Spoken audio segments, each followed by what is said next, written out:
Assalamualaikum warahmatullahi wabarakatuh. Alhamdulillahillazi wa kafa. Wassalatu wassalamu ala nabiyyinal mustafa wa ala alihi wa sahbihi wa man tabi'ahum bi ihsanin ila yaumiddin, amma ba'. Ismi Adrian Pratama, ana min Sofil Hadi Asyar As-Sanawi. Di sini saya akan mempresentasikan tentang apa itu pembakaran tidak sempurna, dampak-dampak yang dihasilkan oleh pembakaran tidak sempurna, dan bagaimana cara kita untuk mengatasi pembakaran tidak sempurna tersebut. Pembakaran tidak sempurna merupakan proses pembakaran yang dihasilkan bila tidak ada oksigen yang cukup untuk membakar bahan bakar sepenuhnya menjadi karbon dioksida dan air. Pembakaran tidak sempurna akan menghasilkan partikel padat yang dikenal dengan asap dan berisi butiran-butiran halus dari karbon monoksida, karbon dioksida, dan uap air.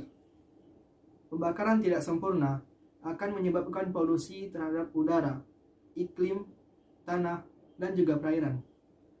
Hasil pembakaran tidak sempurna akan melepaskan gas-gas seperti karbon dioksida, nitrogen dioksida, dan sulfur dioksida, yang itu semua menyebabkan pencemaran udara, menipisnya lapisan ozon, dan dapat merusak jaringan tubuh bila terhirup. Gas tersebut juga terakumulasi dalam hujan asam, smog, dan pemanasan global.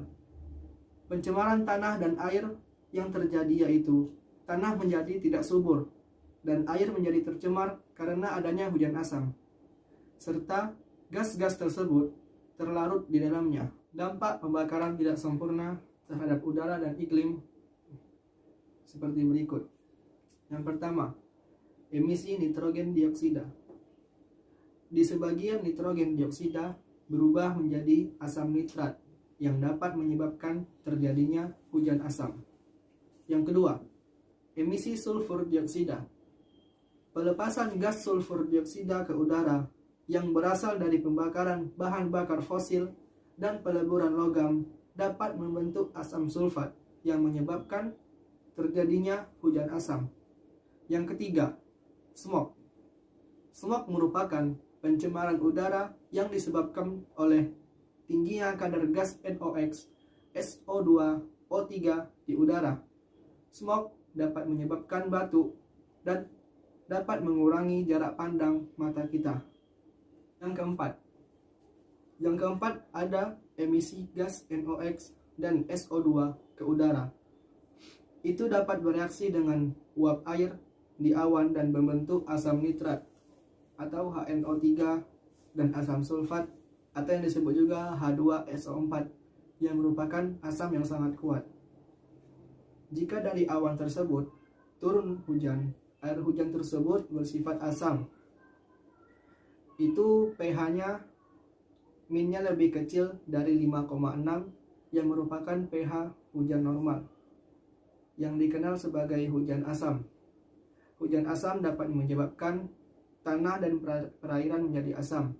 Hal ini tentu akan mempengaruhi pertumbuhan tanaman produksi dan menyebabkan terganggunya makhluk hidup di dalamnya. Selain itu, hujan asam secara langsung menyebabkan bangunan-bangunan menjadi karat dan lapuk. Yang kelima ada emisi CO2. Pelepasan gas karbon dioksida atau CO2 ke udara menyebabkan kadar gas rumah kaca di atmosfer meningkat. Setelah saya paparkan tadi tentang dampak-dampak yang dihasilkan oleh pembakaran tidak sempurna, sekarang saya akan memaparkan bagaimana cara kita untuk mengatasi pencemaran udara yang diakibatkan pembakaran tidak sempurna. Yang pertama, kita bisa mengurangi pembakaran senyawa karbon dengan cara mengurangi penggunaan kendaraan pribadi. Kita bisa menggunakan kendaraan umum jika kita ingin pergi kemana-mana. Yang kedua, memperbanyak wilayah hijau. Memperbanyak wilayah hijau itu bisa dilakukan dengan penghijauan dan penanaman pohon atau tanaman di tanah-tanah lapang. Yang ketiga, menggunakan energi alternatif, yaitu energi listrik. Cukup sekian dari saya. Mohon maaf jika ada kesilapan kata karena kesempurnaan hanya datang dari Allah Subhanahu wa Ta'ala dan kesalahan datang dari saya dan dari syaitan. Wassalamualaikum warahmatullahi wabarakatuh.